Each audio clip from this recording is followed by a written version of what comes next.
Jai Hind to all the viewers who are listening on the Swayam Prabha portal of the IGNU. मैं doctor Vinod Meena आप सभी का हार्दिक अभिवादन करता हूं। आज का topic, today's topic is a production function and its meaning, its types, its characteristics, as well as the limitations of the production function. સામાન્ય રીતે આપણે એવું સમજીએ છીએ મિત્રો કે પ્રોડક્શન એટલે કોઈ પણ વસ્તુનું સર્જન કરવું, તેનું ઉત્પાદન કરવું, પણ અર્થશાસ્ત્રમાં પ્રોડક્શનનો વિશિષ્ટ અર્થ કરવામાં આવે છે અને માટે તેને સમજવું ખૂબ જરૂરી છે. અર્થશાસ્ત્રમાં પ્રોડક્શન એટલે કોઈ પણ વસ્તુના તુષ્ટિ ગુણમાં વધારો કરવાની પ્રક્રિયા, the process two increase the utility of the goods. હવે આને એક ઉદાહરણ તરીકે જો આપણે સમજીએ તો નદીના કિનારે પડેલી રેતમાં કોઈ પણ તુષ્ટિગુણ નથી હોતો, પરંતુ જ્યારે તેને ત્યાંથી ઉઠાવીને જે કન્સ્ટ્રક્શન્સ કામ ચાલતું હોય ત્યાં આપણે લઈને આવીએ તો તેની અંદર યુટિલિટી છે ચણતરના કામ માટે લેવાની, તો તમે એના તુષ્ટિગુણમાં ઉમેરો કર્યો, સ્થાન ફેર કરીને તમે એના તુષ્ટિગુણમાં વધારો કર્યો. તો આમ ઉત્પાદન એટલે વસ્તુના તુષ્ટિગુણમાં વધારો કરવાની પ્રક્રિયા. એક બીજું ઉદાહરણ સમજીએ. જંગલમાં ઉગતા ઘાસમાં કદાચ કોઈ તુષ્ટિગુણ ન હોય, પરંતુ તે ઘાસને કાપીને તમે જ્યારે કોઈ ભૂખ્યા જાનવર કે ઢોરની આગળ મૂકો છો અને એનાથી એની ખાવાની જરૂરિયાત પૂરી થાય છે, તો તમે ઉત્પાદન કર્યું કહેવાય. એટલે તમે ઘાસ બનાવી નથી, એ તો નેચરલ ઉગતી હોય. જો અર્થશાસ્ત્રમાં ઉત્પાદનનો કેવો વિશિષ્ટ અર્થ છે, સામાન્ય ભાષામાં એવું થાય છે કે કંઈક નવું સર્જન કરવું, તો ખરેખર તો ઘાસ કોઈ માનવીએ ઉગાડી જ નથી. જંગલમાં ઘાસ અને છોડ એના આપોઆપ એક કુદરતી પ્રક્રિયા દરમિયાન ઉગતા હોય છે. તો ઉત્પાદન એટલે કંઈક નવી વસ્તુનું સર્જન કરવું તે નથી. અર્થશાસ્ત્રમાં ઉત્પાદન એટલે વસ્તુના તુષ્ટિગુણમાં વધારો કરવાની પ્રક્રિયા. That is called a production in economics, the process to increase the utility of commodities or goods. આપણે એને બીજા બી ઘણા બધા ઉદાહરણ દ્વારા સમજી શકીએ, જેમ કે જંગલનું લાકડું, એના ઉપર તમે પ્રક્રિયા કરીને એમાંથી ફર્નિચર બનાવ્યું, તો આને ઉત્પાદન કહેવાય. તે જ રીતે શેરડી, તો કદાચ તેને ખાધા સિવાય બીજી કોઈ વસ્તુ પ્રક્રિયામાં ઉપયોગમાં ના લઈ શકાય, પણ તેમાંથી ખાંડ બની, તેમાંથી ગોળ બન્યો, જેગરી બની, એમાંથી સુગર બન્યું. It is called production. એ જ રીતે કપાસ, એમાંથી કપાસિયા તેલ બને કે એમાંથી કાપડ બને, તો તમે એ કપાસની યુટિલિટીમાં, એના તુષ્ટિગુણમાં અનેક ગણો શું કર્યો? વધારો કર્યો. આમ કોઈ પણ વસ્તુના તુષ્ટિગુણમાં વધારો કરવાની પ્રક્રિયાને આપણે શું કહીએ છીએ? ઉત્પાદન કહીએ છીએ અર્થશાસ્ત્રમાં. એટલે મિત્રો, ઉત્પાદન વિધેય એટલે કે પ્રોડક્શન ફંક્શનને સમજતા પહેલા પ્રોડક્શન શું છે, ઉત્પાદન શું છે, તે સમજવું ખૂબ જ જરૂરી છે. એટલે સામાન્ય ભાષામાં આપણે ક્યારે બી કોઈ બી માનવીને એવું પૂછીએ કે what do you mean by production, તો એવું કે to manufacturing something, to create something. તો કોઈ પણ નવી વસ્તુ બનાવવી, એને ઉત્પાદન કહેવામાં આવે છે. પરંતુ અર્થશાસ્ત્રમાં ઉત્પાદન એટલે કોઈ પણ વસ્તુના તુષ્ટિગુણમાં વધારો કરવાની પ્રક્રિયા છે. તો એનું સ્થાન, એનો સમય બદલીને, એનું સ્થળ બદલીને, તેનું સ્વરૂપ બદલીને, તેની ગુણવત્તામાં ફેરફાર કરીને જો તમે તેના તુષ્ટિગુણમાં વધારો કરો છો તો તમે ઉત્પાદન કર્યું કહેવાય. ઘેટાના ઊનમાંથી માનો કોઈ તુષ્ટિગુણ ના મળે, પણ એમાંથી જ્યારે વુલી ક્લોથ્સ બને ત્યારે તે માનવીની ઠંડી રોકવાની જરૂરિયાતોમાં ઉપયોગી સાબિત થાય. આમ તમે વસ્તુ બનાવીને તેની વુલનની એટલે કે ઊનની ઉત્પાદકતા અને તેની ઉપયોગિતામાં વધારો કર્યો છે, માટે તમે અહીંયા ઉત્પાદન કર્યું છે તેમ કહેવાય. એટલે ઉત્પાદન એ વસ્તુના તુષ્ટિગુણમાં વધારો કરવાની પ્રક્રિયા છે. તુષ્ટિગુણ એટલે કોઈ પણ વસ્તુમાં માનવીની જરૂરિયાતને સંતોષવાના રહેલા ગુણને આપણે તુષ્ટિગુણ તરીકે ઓળખીએ છીએ. So this is all about the introduction. Then we have to understand the meaning and of production function. મિત્રો, સૌથી પહેલા ઉત્પાદનને સમજ્યા. હવે આપણે ઉત્પાદન વિધેયને સમજીએ. એક્ઝેક્ટલી પ્રોડક્શન ફંક્શન છે શું? આજના આપણા ટોપિકનું જે ફોર્મેટ છે તે introduction, meaning of production function, characteristics of production function, types of production function, importance of production function, limitations of production function, and last but not least that is conclusion એટલે કે સમીક્ષા. તો પ્રસ્તાવના, ઉત્પાદન વિધેયનો અર્થ, ઉત્પાદન વિધેયના લક્ષણો, ઉત્પાદન વિધેયના પ્રકારો, ઉત્પાદન વિધેયનું મહત્વ, ઉત્પાદન વિધેયની મર્યાદાઓ અને સમીક્ષા. ઇન્ટ્રોડક્શન આપણે ભણી ચૂક્યા છીએ. હવે આપણે પ્રોડક્શન ફંક્શનનો અર્થ ભણીએ. તો production function shows the correlation between inputs and output. It shows the technical relation between factors of production and output. It indicates the maximum quantity of output that can be produced with given quantity of inputs. So production function shows the correlation between input and output. It shows the technical relation between the factors of production and output. It indicates maximum quantity of output that can be produced with given quantity of inputs. And it can be represented in such a way or in such an equation that Q is a function of NLKE. એટલે કે Q, quantity, is the function of number of amount of land, number of labor, it's a capital as well as the entrepreneur. તો ઉત્પાદન વિધેય એ શું છે? તો ઉત્પાદન વિધેય એ ઇનપુટ એટલે કે ઉપજ અને નિપજ વચ્ચેના સહસંબંધને દર્શાવે છે. Production function shows the correlation between input and output. તે નિપજ અને ઉપજ એ બંને વચ્ચેનું કોરિલેશન એટલે સહસંબંધ દર્શાવે છે. હવે સહસંબંધનો અર્થ એવો થાય કે જે ટોટલ આઉટપુટ છે એ ઇનપુટ પર ડિપેન્ડ છે. જેમ કે હવે ઇનપુટ, આઉટપુટ, નિપજ અને ઉપજ એ પણ આપણે સમજીએ. તમે ખેતરમાં કોઈ પણ પાકનું ઉત્પાદન લેવા માટે, માની લો કે ઘઉં કે મગફળીનું ઉત્પાદન લેવા માટે તમે જમીનમાં જે ખેડાણ કર્યું ટ્રેક્ટરથી, તમે જે જમીનમાં પાણી આપ્યું, તમે જે જમીનમાં ખાતર નાખ્યું, તમે જે જમીનમાં પેસ્ટિસાઇડ્સ નાખ્યું, તમે જે હાઇબ્રિડ બિયારણ તમે નાખ્યું, આ બધું જ નિપજ છે. નિપજ શ્રમિકનો શ્રમ, મૂડી, ટેકનોલોજી અને તમામ પ્રકારના ઉત્પાદન મેળવવા માટે ઉપયોગમાં લેવાતા સાધનો અને વસ્તુઓ એ બધું જ શું છે? ઇનપુટ છે. જ્યારે તેનાથી જેટલી પણ મગફળી કે ઘઉં, તો આઉટપુટ પણ આપોઆપ વધશે મિત્રો. એટલે પ્રોડક્શન ફંક્શન સહસંબંધ દર્શાવે છે ઇનપુટ અને આઉટપુટનો. સાથે સાથે એવું દર્શાવે છે કે ઇનપુટ વધશે તો આઉટપુટ પણ વધશે, ઇનપુટ ઘટશે તો આઉટપુટ પણ ઘટશે. બીજી રીતે કહીએ તો ઇનપુટ સારી ક્વોલિટીનું અને સારી રીતે ઇમ્પ્લિમેન્ટ થયું હશે તો રિઝલ્ટ તમને સારું આઉટપુટમાં મળશે. આ સિવાય it indicates the maximum quantity of output that can be produced with given quantity of inputs.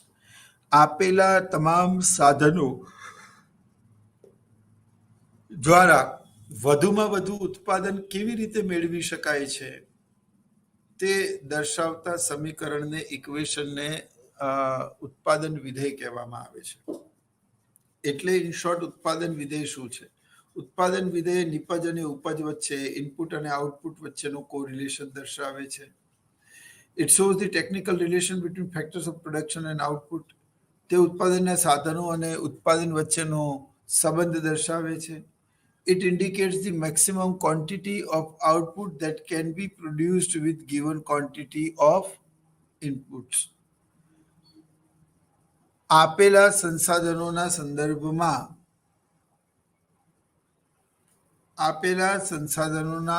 સંદર્ભમાં આમ ઓછા ખર્ચે કે પહેલા જેટલા જ સાધનો વડે પહેલા કરતા વધારે નફો અને ઉત્પાદન કેવી રીતે પ્રાપ્ત કરી શકાય છે તેવું ઉત્પાદન વિધેયમાં ભણવામાં આવે છે. આનો અર્થ એવો પણ થયો કે ઉત્પાદન વિધેય એટલે કે પ્રોડક્શન ફંક્શન એક મલ્ટીડિસિપ્લિનરી કન્સેપ્ટ છે, જેનો સંબંધ ક્યાંક ને ક્યાંક જ્યોલ્ડીને કહ્યું તેમ મેનેજરિયલ ઇકોનોમિક્સ વચ્ચે પણ છે.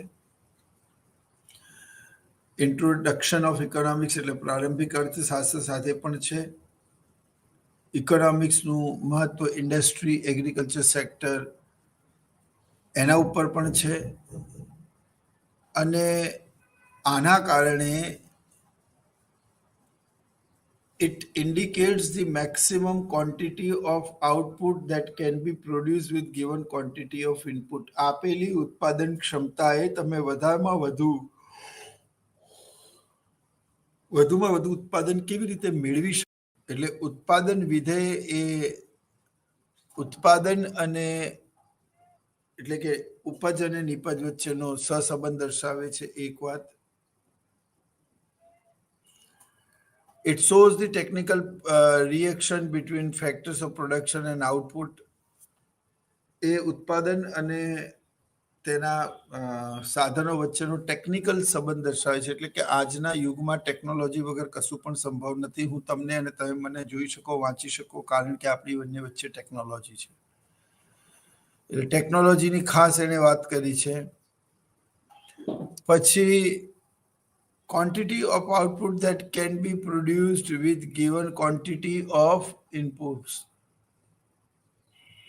એટલે આપેલા ઉત્પાદનના સાધનો દ્વારા જે કંઈ પણ ક્વોન્ટિટી ઓફ ઇનપુટ્સ છે, એટલે કે નિપજના સાધનો છે, તેમાં મહત્તમ ઉત્પાદન કેવી રીતે હાસિલ કરી શકાય છે તેને જે સમજાવે તેને ઉત્પાદન વિધેય કહેવાય છે. મિત્રો, એને આ રીતે લખી શકાય છે સમીકરણની ભાષામાં. Q is a function of NLKE, where Q stands for quantity, Q stands for quantity, F stands for function, F stands for the function, L stands for the labor, N for K stands for the capital, and E stands for the entrepreneur. આ જો ના સમજમાં આવી હોય તો હું સમજાવું છું કે Q is a function of NLKE. Q is a function of ઉત્પાદન વિધેય. તે ઉત્પાદનનું શું છે? ઉત્પાદન વિધેય ઉત્પાદનનો એક અભિન્ન અંગ છે, જેમાં નીચે મુજબની બાબતોનો સમાવેશ થાય છે. ક્યુ એટલે ક્વોન્ટિટી એટલે કે ઉત્પાદન, એફ એટલે ફંક્શન જે ઉત્પાદનના સાધનો અને ઉત્પાદન વચ્ચે એટલે કે the factors which is written inside the bracket and the factors which is written outside the bracket, એને બંને વચ્ચેનો કોરિલેશન એટલે કે સહસંબંધ દર્શાવે છે. બહુ સિમ્પલ છે. ઇનપુટ્સ વધશે તો આઉટપુટ પણ વધશે, ઇનપુટ ઘટશે તો આઉટપુટ પણ ઘટશે. અને જો ક્વોલિફાઈડ અને વેલ એક્સપિરિયન્સ્ડ લેવલ લેવામાં આવે તો પણ આઉટપુટ વધે છે. બરાબર? With given quantity of inputs. તો આ તો થઈ એની વ્યાખ્યાની વાત. હવે એને અર્થશાસ્ત્રમાં આ રીતે લખાય છે. Q is a function of NLKE. હવે NLKE શું છે એ આપણે સમજવાનું છે. ફાઇન. તો મિત્રો, પ્રોડક્શન ફંક્શનના કેરેક્ટરિસ્ટિક સમજતા પહેલા આપણે આ સમજી લઈએ. તે પછી એલ, NLKE, એલ એટલે લેબર, કામ કરનારો વર્ગ. આપણો સમાજ વર્ષો પહેલા 4 વર્ણોમાં વહેંચાયેલો હતો. બ્રાહ્મણ યજ્ઞોપવિતનું કામ કરતા અને શાસ્ત્રાર્થનું કામ કરતા, ક્ષત્રિયો દેશની રક્ષા કરવાનું કામ કરતા, વૈશ્ય એ વેપાર કરતા અને બાકીના લોકો ખેતી અથવા તો એ અછૂત કહેવાતા. હવે તો જો કે પરિસ્થિતિ ખૂબ સુધરી છે, ખૂબ બદલાઈ છે, પણ સ્ટીલ ઘણા બધા અંતરિયાળ વિસ્તારોમાં હજી પણ તેવી જ પરિસ્થિતિ છે. તો એન એટલે જમીન, એલ એટલે લેબર, કે એટલે કેપિટલ, કે એટલે capital and E stands for entrepreneur. આ ચારે સાધનો મળે એટલે કે નિયોજક, તો જ ઉત્પાદન શક્ય બને, તો ઉત્પાદન શક્ય બની શકે નહીં. Q is a function of NLKE. N એટલે amount of land, L એટલે લેબર, K એટલે કેપિટલ અને E એટલે એન્ટરપ્રિન્યોર. તમે એવું કહો કે લેબર માટે L લીધો તો તમે લેન્ડ માટે પણ L લઈ શકો, પણ એકની એક સંખ્યા 2 વખત યુઝમાં કરાય, then it creates a confusion for the reader whether this I stand for the I mean to say K is the stand for the capital or what, or L is stand for the labor or for the other. And that's why in economics there is only one symbol is representing. Say for example guild, so it is represented by the Y. Fine. So NLKE. Now what is NLKE? NLKE નો અર્થ શું થાય? તો NLKE નો અર્થ થાય કે number of land એની પાસેથી લઈ લેવાની, એનું લોક રક્ષક બિલનું એની ભરતી કેન્સલ કરવાની, અને ત્રીજું એન્ટ્રોપ્રિન્યોર.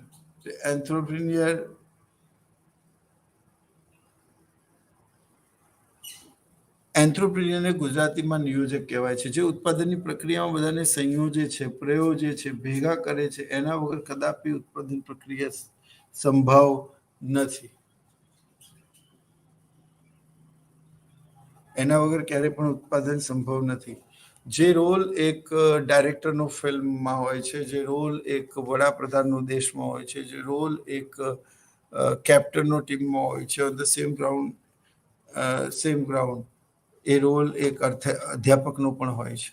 અને it's very difficult and responsible job, you know. તો NLKE, this is the summary. જેમ કે જમીનને ભાડું, મૂડીને વ્યાજ, શ્રમને વેતન અને નિયોજકને નફો મળે છે. મિત્રો, આ ચારે સાધનો વગર કોઈ પણ વસ્તુનું ઉત્પાદન શક્ય નથી. જેમ કે જમીન ના હોય તો તમે હવામાં ઉત્પાદન ન કરી શકો.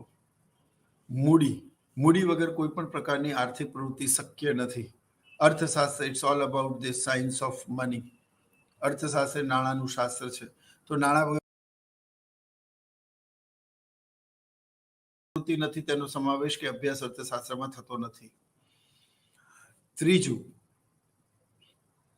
શ્રમ. તમે એવું કહો કે સર આ વસ્તુ તો માનવે બનાવી નથી, રોબોટે બનાવી છે, મશીને બનાવી છે. પણ એ રોબોટ અને માનવને એ મશીનને બનાવનારો પણ કોઈક ને કોઈક તો માણસ જ હશે ને. એમાં કોઈક ખામી આવી જાય છે, કોઈ પ્રોબ્લેમ ટેકનિકલ આવી જાય છે, તો એનો શોર્ટ આઉટ કોણ કરે છે? એને સુધારે છે કોણ? Human. And that's why labor is also an important part of production. And last but not least, that is entrepreneur. નિયોજક, એન્ટરપ્રિન્યોરને ઇંગ્લિશમાં નિયોજક કહેવામાં આવે છે. તો નિયોજક વગર તો ઉત્પાદન પ્રક્રિયા કદાપી સંભવ નથી. It's not quite possible at all. Fine. તો સંભવ નથી. ફાઇન, એ સંભવ નથી. તો શું કરી શકાય? સંભવ નથી. તો જે ભૂમિકા એક શિક્ષકની વર્ગમાં હોય, જે ભૂમિકા એક ડાયરેક્ટરની ફિલ્મમાં હોય, જે ભૂમિકા એક કેપ્ટનની ટીમમાં હોય જે ભૂમિકા એક વડાપ્રધાનની દેશમાં હોય એ જ ભૂમિકા ઉત્પાદનની પ્રક્રિયામાં નિયોજકની હોય. And without the producers, without the entrepreneur, the production cannot be possible. એટલે whatever the countries, America, Afghanistan, Bharat और પાકિસ્તાન, દરેક ના ચાર, આઈ મીન ટુ સે, દરેક દેશમાં ચાર ઉત્પાદનના સાધનો છે: જમીન, મૂડી, શ્રમ, નિયોજક. આ ચારે જ્યારે ભેગા થાય ત્યારે ઉત્પાદન પ્રક્રિયા શક્ય બને છે. જો કે આ ચારેય સાધનોને ઉત્પાદનની પ્રક્રિયામાં જોડાવા બદલ અલગ અલગ સ્વરૂપે વળતર મળે છે: જમીનને ભાડું, મૂડીને વ્યાજ, શ્રમને વેતન અને નિયોજકને નફો. આ ચારેય સાધનો મળીને જેટલી પણ ચીજ વસ્તુનું ઉત્પાદન કરે છે તેને દેશની રાષ્ટ્રીય આવક કહેવાય છે. તેને શું કહેવાય છે? રાષ્ટ્રીય આવક કહેવાય છે. હવે નિપજ એટલે કે આ ઉત્પાદનના સાધનો અને ઉપજ, જે કંઈ પણ પ્રોડક્શન થયું, એ બંને વચ્ચેનો સંબંધ સમજવા માટે અર્થશાસ્ત્રમાં ઉત્પાદન વિધેયનો ખ્યાલ આવ્યો, પ્રોડક્શન ફંક્શનનો કન્સેપ્ટ આવ્યો. So what do you mean by production function, which is shows the technical or the correlation between inputs and output. તો આપણે હવે એના લક્ષણોની ચર્ચા કરીએ. ઉત્પાદન વિધેય એ સમીકરણમાં કેવી રીતે દર્શાવી શકાય છે તે આપણે ભણ્યા. હવે ઉત્પાદન વિધેયના લક્ષણો આપણે ભણીએ. તો ઉત્પાદન વિધેય શું છે? તો production function shows the correlation between factors of production and output. ઉત્પાદન વિધેય હંમેશા ઉત્પાદનના સાધનો અને થયેલા ઉત્પાદન વચ્ચેનો ટેકનોલોજીકલ અને કોરિલેશન સમજાવું છું. જો મિત્રો, હું તમને ભણાવું છું, એમાં કોઈક ને કોઈક ટેકનોલોજીનો યુઝ થાય છે. એસી ચાલે છે, પંખો ચાલે છે, પ્રોજેક્ટરનો યુઝ કરો, તમે માર્કરનો યુઝ કરો. સો whenever you are teaching, you are somewhere using directly or indirectly the pure technology of education, I mean to say in education field. તો પ્રોડક્શન ફંક્શન સમજતા પહેલા ઉત્પાદનના ચાર સાધનો એ ઇનપુટ છે એવું સમજવું જરૂરી છે. હવે એમાં કયું કોમ્બિનેશન એવું છે જમીન અને મૂડી અને શ્રમનું, જે ઉત્પાદનના ચલ સાધનો છે. એન્ટરપ્રિન્યોર અને જમીન એ અચલ કહેવાય, એ લગભગ એમાં ફેરફાર થતો નથી. ઉત્પાદનમાં ફેરફાર કરવો હોય તો તમારે કાં તો જમીનમાં ફેરફાર કરવો પડે, બરાબર છે, કાં તો મૂડી ઇન્વેસ્ટમેન્ટમાં ફેરફાર કરવો પડે. તો એવું કયું લિસ્ટ કોસ્ટ કોમ્બિનેશન છે કે જેનાથી ખૂબ જ નીચી કિંમતે તમે તમારું ઈચ્છિત ઉત્પાદન અને પરિણામ પ્રાપ્ત કરી શકો છો? This is all about of economics. બસ આટલી જ વાત છે. એટલે તમે જો કે production function shows the correlation between factors of production and output. તે ઉત્પાદનના સાધનો અને ઉત્પાદન વચ્ચેનો સહસંબંધ દર્શાવે છે. એટલે કે જો ઉત્પાદનના સાધનો વધશે તો ઉત્પાદન પણ વધશે. ઉત્પાદનના સાધનો પહેલા કરતા સારા થશે તો ઉત્પાદન પણ વધશે. તો આ શું થયું? Production function is already discussed with reference to time period. આનો અર્થ એ થયો કે પ્રોડક્શન ફંક્શનની ચર્ચા હંમેશા સમયના સંદર્ભમાં જ કરવામાં આવે છે. એનો અર્થ એવો થયો કે પ્રોડક્શન ફંક્શનમાં બે પ્રકારનો સમયગાળો હોય છે: એક ટૂંકા ગાળાનો, એક લાંબા ગાળાનો. બરાબર, જેને આપણે આગળ પ્રકારોમાં ભણીશું. પછી production function assumes that the labour and capital are perfectly divisible. માનો કે મારી પેનાસોનિક કંપની છે અને એમાં 3 ડિપાર્ટમેન્ટ છે. એક ડિપાર્ટમેન્ટ વોશિંગ મશીન બનાવે છે, એક રેફ્રિજરેટર બનાવે છે, એક માની લો કે ટીવી બનાવે છે. રેફ્રિજરેટર, વોશિંગ મશીન અને ટીવી, આ ત્રણેયમાં કામ કરતા કર્મચારીઓ માટે શૈક્ષણિક લાયકાત એ ઇલેક્ટ્રોનિક એન્જિનિયરનું હોવું જરૂરી છે. લાયકાત બધાની સરખી છે. હવે જો બધામાં તમે એક સરખા શ્રમિકો ફાળવી દેશો તો ક્યારેક એવું પણ થશે કે તમે જે ત્રીજા નંબરની શોપ છે અથવા ઇન્વેસ્ટમેન્ટ છે એમાં તમને ખબર મળે કે there is no man required. In spite of that, you are utilizing a man over there, you are paying the salary over there. તો માની લો કે તમારી હવે પ્રોડક્શન ફંક્શન શું સમજાવે? માની લો કે તમારી એક શોપ મેઘાણીનગરમાં છે, એક સેટેલાઇટમાં છે, એક નારણપુરા નવરંગપુરાના એરિયામાં છે, માની લો. હવે બધામાં 20 શ્રમિકો કામ કરે છે, પણ બધી જ જમીનો એક સરખો ધંધો કરતી હોય એવું તો શક્ય નથી. તો એ સંદર્ભમાં શું કરવાનું? તો એવું તો શક્ય નથી, તો તે સંદર્ભમાં શું કરી શકાય? તો કે પ્રોડક્શન ફંક્શનની મદદથી ન કેવલ લિસ્ટ કોસ્ટ કોમ્બિનેશન જાણી શકાય છે, પરંતુ ઉત્પાદન ખર્ચમાં પણ ઘટાડો કરી શકાય છે. એટલે ઉત્પાદન વિધેય અર્થશાસ્ત્રમાં ખૂબ જ અગત્યનો અને મહત્વનો વિષય છે. એટલે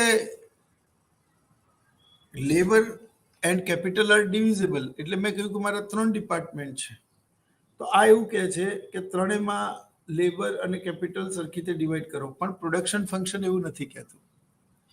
મારી 3 શોપ હોય, એક સેટેલાઇટમાં હોય, માની લો કે એક મણિનગર કે મેઘાણીનગર હોય, અને એક માની લો કે નવરંગપુરા કે નારણપુરામાં હોય. હવે માણસોની જરૂર હોય તો નવા માણસો રિક્રુટ કરવાને બદલે તમે તમારી જે પેઢીમાં દુકાનમાં ઓછા ગ્રાહકો છે, જ્યાં કામ ઓછું છે, ત્યાંથી 2-3 માણસો તમે વધુ ઉત્પાદન અને રસ અને ગરાગી રહેતી હોય એવી દુકાને બોલાવો. આવું કરવાથી તમારે નવા શ્રમિકોને વેતન આપવું પડશે નહીં, અને જૂના શ્રમિકોના વેતનમાં જ તમે તમારું કામ કરી શકશો. એટલે અહીંયા શું થાય છે? પોતાની જરૂરિયાતની વસ્તુઓ તો દરેક વ્યક્તિ જાતે વસાવે જ છે, લગભગ. તો વાત માત્ર એટલી છે મિત્રો કે ક્યારે કેટલું કેપિટલ એ ડિપાર્ટમેન્ટમાં નાખવું, બીમાં નાખવું, કેટલું સીમાં નાખવું, બરાબર. હવે તમારી પાસે બહુ સિલેક્ટેડ ટાઈમ છે, અને એ ટાઈમને તમે કેવી રીતે યુટિલાઇઝ કરો છો બહુ જ મહત્વનું છે. જે રીતે સાધનોનું આયોજન હોય કે નવું સાધન લાવવાના બદલે તમારે એને વધારે વેતન ચૂકવવું પડે, જે જૂના સંસાધનો છે, જે જૂના સાધનો છે, એનો શ્રેષ્ઠ ઉપયોગ કેવી રીતે કરી શકાય, તો એ પ્રોડક્શન ફંક્શન સમજાવે છે. તો instead of enrolling a new army by the Chinese government, it would be better કે આપણે આપણી LAC લાઇન ઓફ એકચ્યુઅલ કંટ્રોલનું ઉલ્લંઘન ના કરીએ, અને એ સંદર્ભમાં દરેક વિભાગમાં જે રીતે સાધનોની જરૂરિયાત હોય એ પ્રમાણે વહેંચણી કરીએ, અને જ્યાં વધારે કામ હોય ત્યાં સાધનોને લઈ જઈએ. એ જ રીતે આપણે પણ આપણા જીવનમાં આવું સમાયોજન કરીએ. તો પ્રોડક્શન ફંક્શનની મદદથી જાણી શકાય છે કે કયા ડિપાર્ટમેન્ટમાં તમને વળતર વધારે મળી રહ્યું છે. અને આના માટે મેનેજરલ ઇકોનોમિક્સમાં જ્યોલ ડીન નામના અર્થશાસ્ત્રી, જે મેનેજર ઇકોનોમિક્સના ફાધર કહેવામાં આવે છે, એણે પુસ્તક લખ્યું ધ મેનેજરિયલ ઇકોનોમિક્સ. એમાં એમણે ઘણી વાતો કરી છે મિત્રો. એટલે પ્રોડક્શન ફંક્શન એ આમ તો ઉત્પાદન અને ઇનપુટ અને આઉટપુટ વચ્ચેનો કોરિલેશન દર્શાવે છે, પણ તફાવતના સંદર્ભમાં જ્યારે હું તમને કહીશ ને, ત્યારે તમારે બહુ માઇન્યુટ ઓબ્ઝર્વેશન કરવું પડશે સરકારનું, બરાબર. Production function assume that the labour and capital are perfectly divisible. એટલે એને જ્યાં જેટલા વિભાગોમાં વહેંચવાની હોય એને વહેંચી શકાય છે. ત્યારબાદ production function is always discuss with the given state of technological knowledge. જો મિત્રો કોઈ પણ ઉત્પાદન આજના જમાનામાં ટેકનોલોજી વગર શક્ય નથી. હું તમને ભણાવું છું એમાં પણ એક ટેકનોલોજી છે. આ લાઇટ ચાલે છે, પંખો ચાલે છે, એસી ચાલે છે, આ બધી જ ટેકનોલોજી છે. તો production function always discuss with the given state of technological knowledge. એટલે ટેકનોલોજીકલ નોલેજ, ટેકનોલોજી વગર આજના જમાનામાં કોઈ પણ કાર્ય શક્ય નથી. જે એક સમયનો નારો હતો કે જય જવાન જય કિસાન, એમાં એક સાંસદે અને એક ભારતીય એમાં એડ કર્યું કે જય જવાન જય કિસાન જય વિજ્ઞાન. તો ટેકનોલોજી વગર તો કશું શક્ય જ નથી, કશું સંભવ જ નથી. ને આજના જમાનામાં ટેકનોલોજીનો એટલો બધો ઉપયોગ થઈ રહ્યો છે.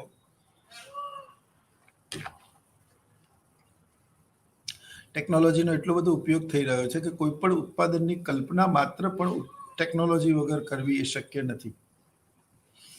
થોમસ એડિસને બલ્બ શોધ્યો તો આ પણ એક ટેકનોલોજી છે.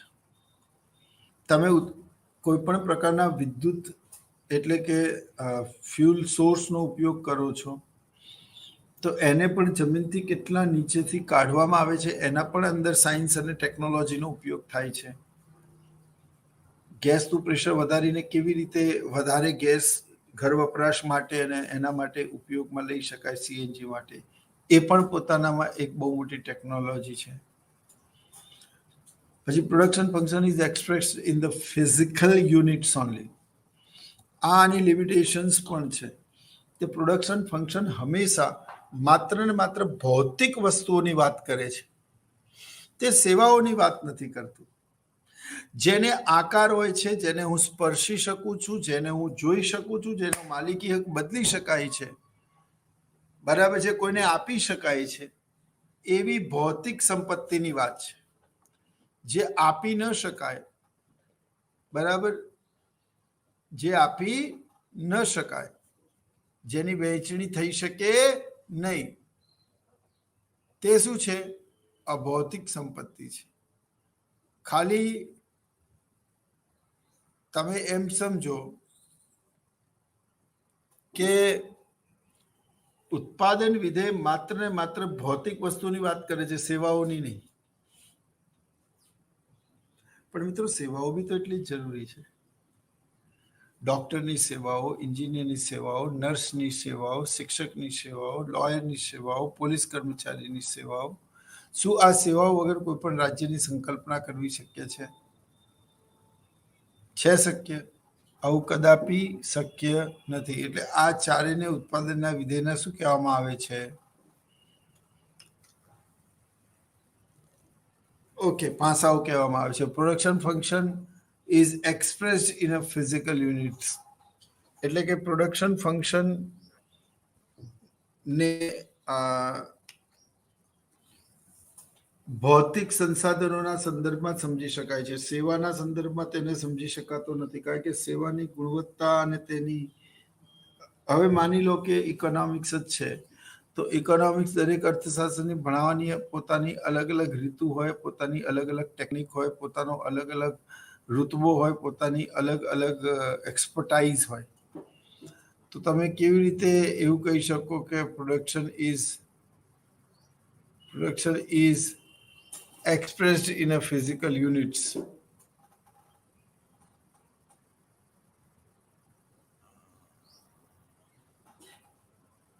Fine. So these are the characteristics of production function. Now,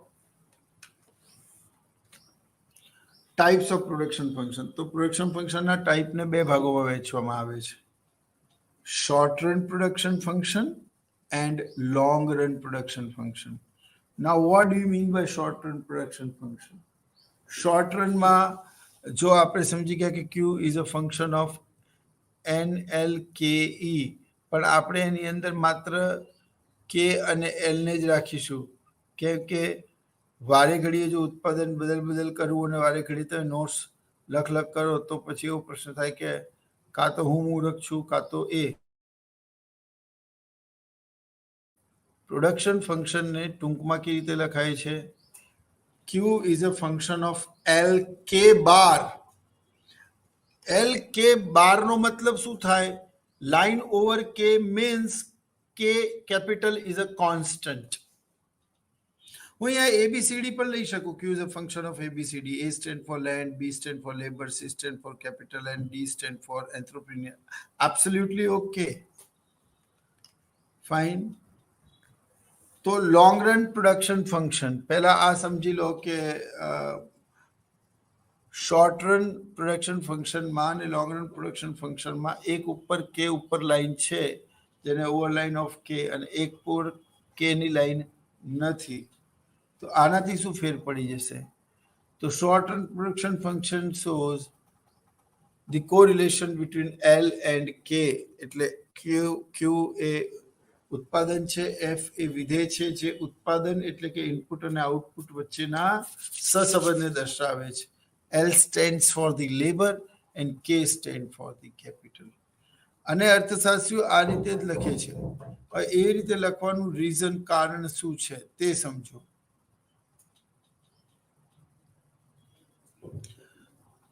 કેમ એવું છે એ સમજો કે લાઈન ઓવર કે suggest in the very initial beginning phases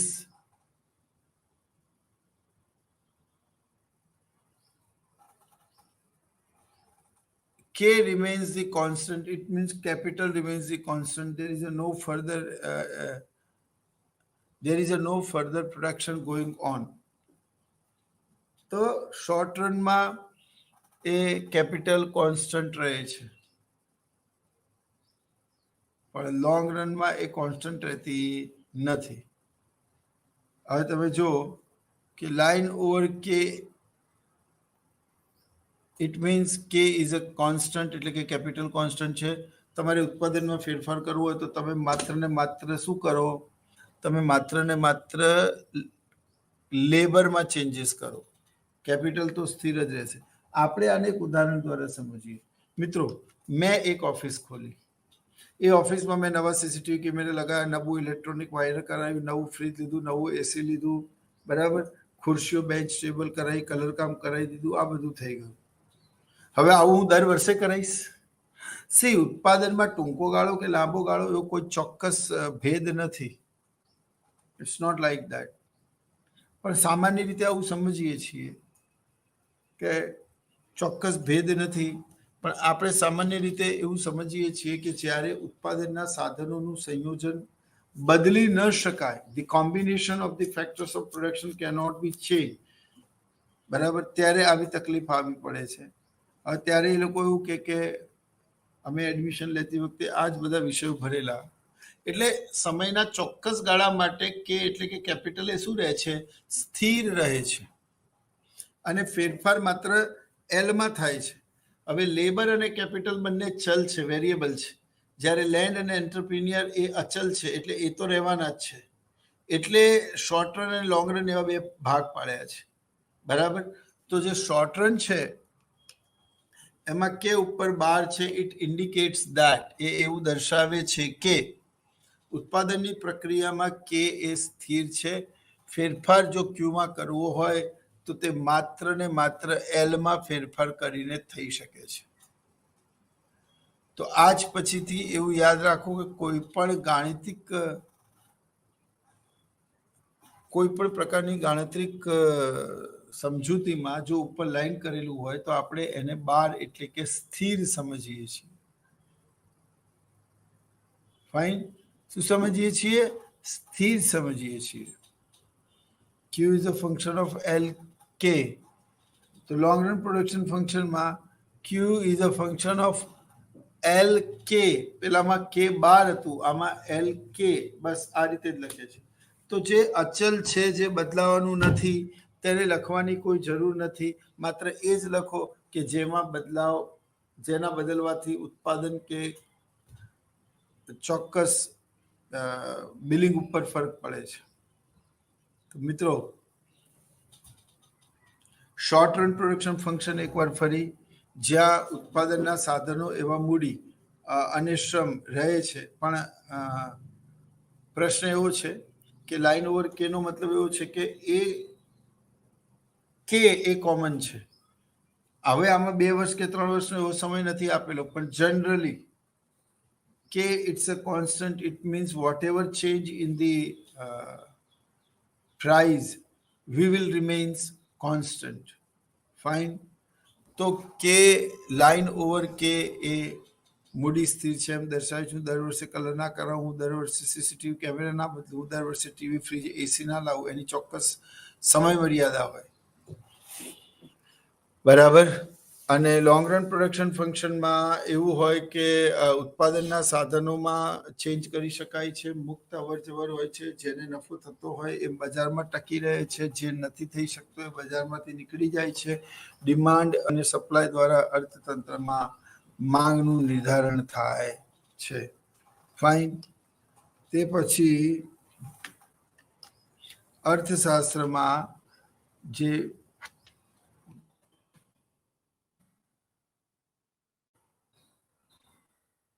okay types of production function આપણે ભણી ગયા. હવે જો ધ્યાનથી સમજો કેરેક્ટરિસ્ટિક્સ ઓફ પ્રોડક્શન ફંક્શન. આ બહુ મહત્વનું છે. Now what do mean by characteristics of production function?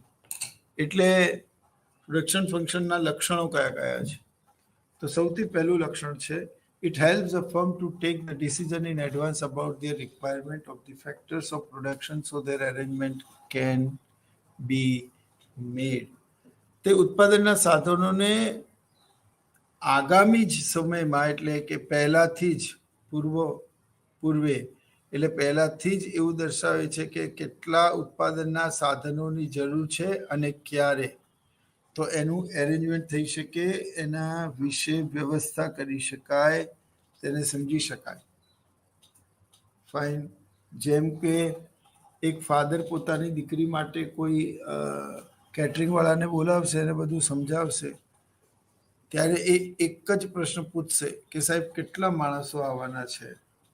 આવો પ્રશ્ન એને એટલા માટે પૂછ્યો હોય કે એને પાર્કિંગમાં લાવતા ને મૂકતા બરાબર the decision in advance about their requirement of production function. તો પ્રોડક્શનનો અર્થ એવો થયો કે જીવનમાં નવા મિત્રો મળતા રહેશે, જૂના છૂટતા રહેશે અને આ નિત્યક્રમ સદૈવ ચાલતો રહેશે. બટ એ ફર્મને અગાઉથી કેટલા માણસો શ્રમિકો જોઈશે એની સમજ પૂરી પાડે છે. હું તમને એવું કહું કે મારું એક પેઢી છે ને એમાં હું કિંમત ઘટાડીશ તો કિંમત ઘટતા માંગ વધશે, પણ તમારે એવું જાણવું પડે કે કેટલા ટકા વધશે. હવે એ માંગ જાણે ભવિષ્યની, તો જ તે બજારનો જાણતા હોત તો આ દુઃખદ ઘટના ના ઘટી હોત.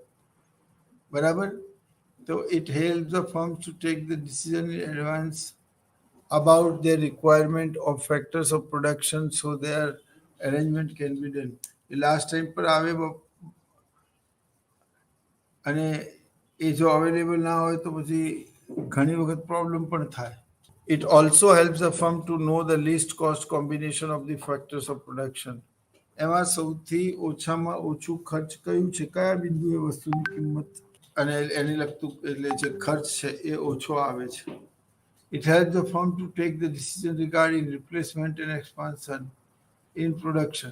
It also helps the firm to know the least cost combination of factors of production given level of output. હવે number 4, production function also helps the firm to select which production method is to be used. ઉત્પાદન વિધેય બે પ્રકારના હોય છે. જે પાણીમાં ઉત્પાદન વિધેય બે પ્રકારના હોય છે. એક સાદું ઉત્પાદન વિધેય, એક કોમ્પ્લિકેટેડ ઉત્પાદન વિધેય. Production function also helps the firm. Production function also helps the firm to select which production method is to be used for the production. ઉત્પાદન વિધેય આવું પણ દર્શાવે છે કે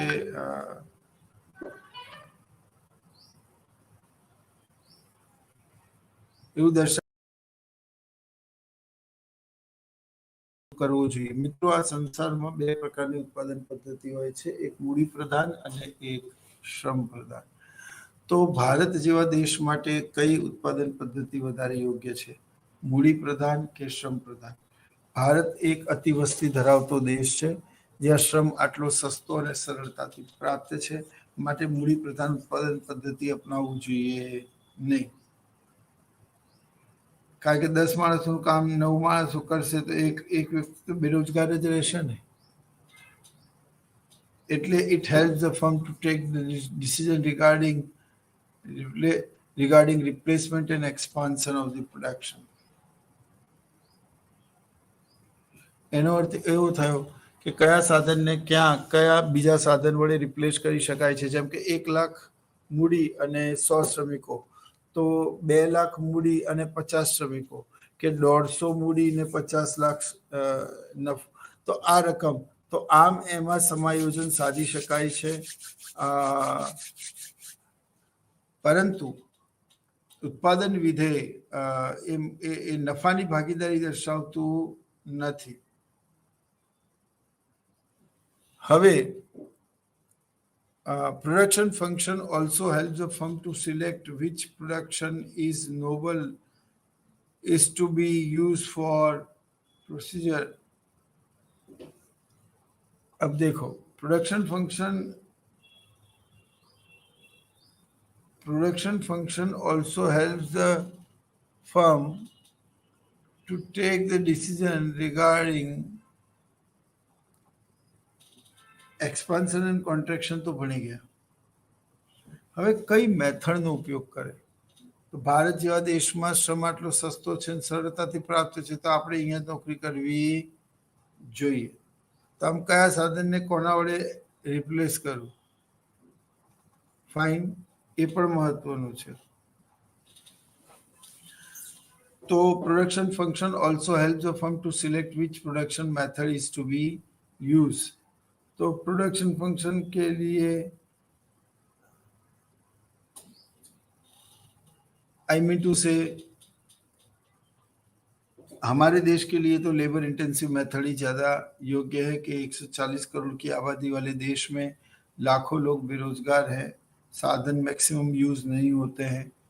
फाइन, ये सारी चीज़ें हम उसके लिमिटेशंस में पढ़ेंगे.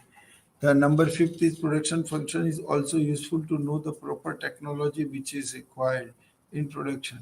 चलो बोलो, इसका मतलब क्या होता है? तो इसका मतलब होता है production function is also useful to know the poor technology which is required in production. तो production function is also useful to know the proper technology. तो भारत के लिए कौन सी टेक्नोलॉजी ज्यादा अनुकूल है, श्रम प्रधान या मूडी प्रधान? हमारे देखो, यूरोप के देशों में श्रम नहीं है, लेबर नहीं है, इसके लिए सब लोग अपना काम खुद करते हैं. और जो काम नहीं होता है, तब जब वेंडर को या मैन को बुलाया जाता है, उसको बहुत ज्यादा सैलरी दी जाती है. तो वहां पर कैपिटल ज्यादा है, लेबर कम है. बट हमारे में उल्टा है, हमारे में बराबर लेबर ज्यादा है, कैपिटल उल्टे हैं. तो यहाँ पर एक दूसरे को हेल्प करने वाली बात है. फाइन, तो हमारे देश के लिए तो श्रम प्रधान उत्पादन पद्धति योग्य है. महात्मा गांधी जी ने ऐसा कहा था, उसकी आज़ादी के पहले लिखी गई बुक, कि भारत जैसे अति जनसंख्या वाले देश में मूडी प्रधान उत्पादन पद्धति उपयोग करके आप न केवल देश का, पूरे विश्व का प्रोडक्शन फंक्शन के संदर्भ में जानने की कोशिश कर रहे हो. तो production function is also useful to know the proper technology. तो हमारे देश के लिए कौन सी टेक्नोलॉजी ज्यादा महत्वपूर्ण है? Production function becomes useful in the planning and capital budgeting. कहाँ कितने पैसे चाहिए, क्या प्लानिंग करना है, प्रोडक्शन मेथड कौन सी अपनानी है, बराबर. ये सारी चीजें प्रोडक्शन फंक्शन बताता है. हमको रॉ मटेरियल क्या मंगाना है वगैरह. अब प्रोडक्शन फंक्शन की कुछ सर्टेन लिमिटेशंस है दोस्तों. Production function assumes a perfect competitive market which is rare in the real world. What do you mean by perfect competition market? Where the transportation cost is zero and number of buyers and number of sellers of a homogeneous product.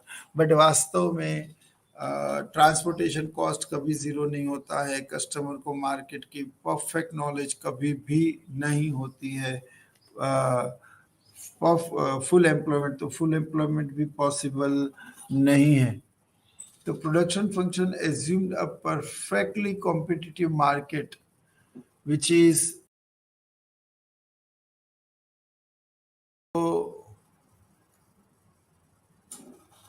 तो पहला इसका limitation है। दूसरा limitation, production function result itself to the cross of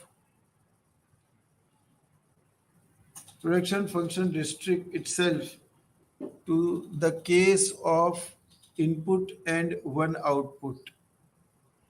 तो यहाँ पर दो input, जैसे मैं ऐसा बोलूं कि आपको खेती में काम करना है, फाइन, तो आप क्या करोगे? तो दो इनपुट, मान लो कि फर्टिलाइजर और hybrid seeds, and one output, तो एक आउटपुट हुआ, मान लो कि गेहूं की फसल तैयार हुई, तो आपने दो इनपुट का यूज किया, एक फर्टिलाइजर का, एक हाइब्रिड सीड्स का, उससे गेहूं की फसल हुई। तो प्रोडक्शन फंक्शन अपने आप को रिस्ट्रिक्ट करता है दो इनपुट और एक आउटपुट से। हकीकत में ऐसा होता नहीं है, इनपुट एक से ज्यादा हो सकते हैं, प्रोडक्शन भी अलग अलग तरीके का हो सकता है। से फॉर एग्जाम्पल, आप जमीन के 4 टुकड़े करके एक में गेहूं, एक में चना, एक में ग्राउंडनट यानी मूंगफली भी प्रोड्यूस कर सकते हो।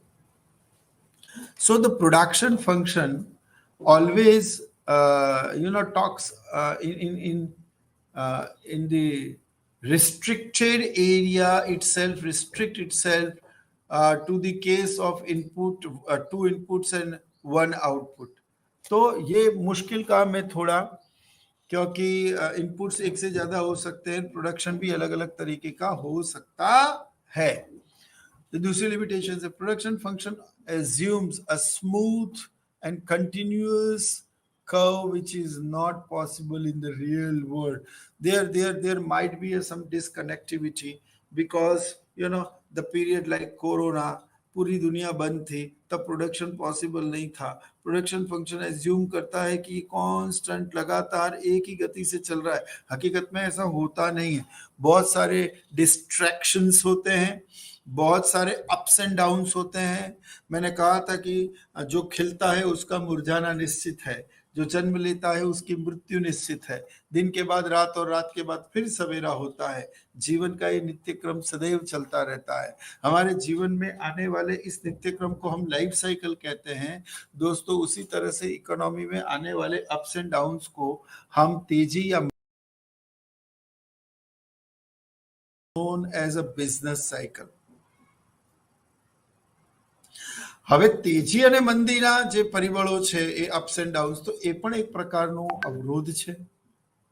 તો ક્યારે પણ પ્રોડક્શન એકદમ સ્મૂથ ગતિએ નથી ચાલતું, એમાં અપ્સ એન્ડ ડાઉન્સ આવે છે। હું મારું સમગ્ર લેક્ચર હિન્દી, ગુજરાતી, ઇંગ્લિશ ત્રણેય ભાષામાં આપું છું, જેથી કરીને તમે સમજો, અને જે ગુજરાતી નથી સમજતા એ વ્યુઅર્સ પણ हिंदी અને ઇંગ્લિશમાં સમજે। And every person of Gujarati એ પણ હિન્દીને તો સમજે છે। આપણે હિન્દી મૂવી જોઈએ છીએ, એટલે આ સ્વયંપ્રભા ચેનલમાં આપણે ત્રણેય ભાષાઓનો લગભગ ઉપયોગ કરીને તમારા સુધી પહોંચવાનો પ્રયત્ન કરીશું, પરંતુ તેનું મૂળ સ્ત્રોત તો ગુજરાતી જ રહેશે। તો પ્રોડક્શન ફંક્શન એ હંમેશા સ્મૂથ કંડક્ટ અને કન્ટિન્યુઅસ પ્રોડક્શન પ્રોસેસને દર્શાવે છે, પણ જનરલી એમાં ઘણા બધા વિઘ્નો, અડચણો અને ડિસકન્ટિન્યુટી હોય છે, જેમ કે કોરોના આવી ગયો, કુદરતી આફત આવી ગઈ, યુદ્ધ જેવી પરિસ્થિતિ। હવે યુક્રેન, જેને બાસ્કેટ ઓફ વીટ કહેવાતું હતું, આખા વિશ્વમાં ત્યાંથી ઘઉં જતા હતા, આજે યુદ્ધ થવાના કારણે તે ઉત્પાદન બિલકુલ બંધ પડ્યું છે। આર્થિક પ્રતિબંધો લાદવાના કારણે રશિયાને પણ ખૂબ ખોટ ગઈ છે। હવે તેમાં પહેલા જેવું યુદ્ધના પહેલાનું ઉત્પાદન અને અત્યારનું ઉત્પાદન, એમાં જમીન આસમાનનો ફરક છે। તો ઉત્પાદનમાં તો આવી વધઘટ અને આવા ચેન્જીસ સદૈવ માટે થતા રહે છે, માટે એને એવું ક્યારે પણ ન કહી શકાય કે પ્રોડક્શન હંમેશા સ્થિર અને એક ધારું એક ગતિએ ચાલે છે। It's not like that. ત્યારબાદ production function assume technology as a fixed, which is also not possible. ક્યારે પણ ટેકનોલોજી ફિક્સ રહેતી નથી. આપણે સાયક્લિક અનએમ્પ્લોયમેન્ટ એટલે ચક્રીય બેરોજગારીમાં એવું સમજીએ છીએ કે એક ટેકનોલોજી જ્યારે નવી માર્કેટમાં આવે છે ત્યારે તે જૂની ટેકનોલોજી પર દબાણ કરે છે, તેને ઉત્પાદનની પ્રક્રિયામાંથી બહાર કરી દે છે. હવે જ્યાં સુધી જે શ્રમિકો છે એ નવી ટેકનોલોજી અને નવા ઇનપુટ સાથે કામ કરતા નહીં શીખે ત્યાં સુધી તે લોકો બેરોજગાર રહેશે. તો પરિવર્તન તે સંસારનો નિયમ છે અને ઉત્પાદનની પ્રક્રિયા પણ સતત ને સતત બદલાતી હોય છે. ટેકનોલોજી પણ પ્રક્રિયા કે ટેકનોલોજી સદૈવ માટે સ્થિર રહેશે તે સદંતર ખોટું છે. એટલે તે પણ એક મર્યાદા છે. પછી production function always represent in a physical units, I mean to say goods, so it is not useful in case of services. મિત્રો, વાત એવી છે કે જે રીતે વસ્તુ દેશ માટે જરૂરી છે, આ ઘડિયાળ છે, આ ટી શર્ટ છે, આ ચશ્મા છે મેં પહેરેલી, ગોલ્ડ ચેન છે, શૂઝ છે, દરેક વસ્તુ. તો મિત્રો, રાષ્ટ્રીય આવક અને દેશના કલ્યાણ માટે સેવાઓ પણ એટલી જ મહત્વની છે.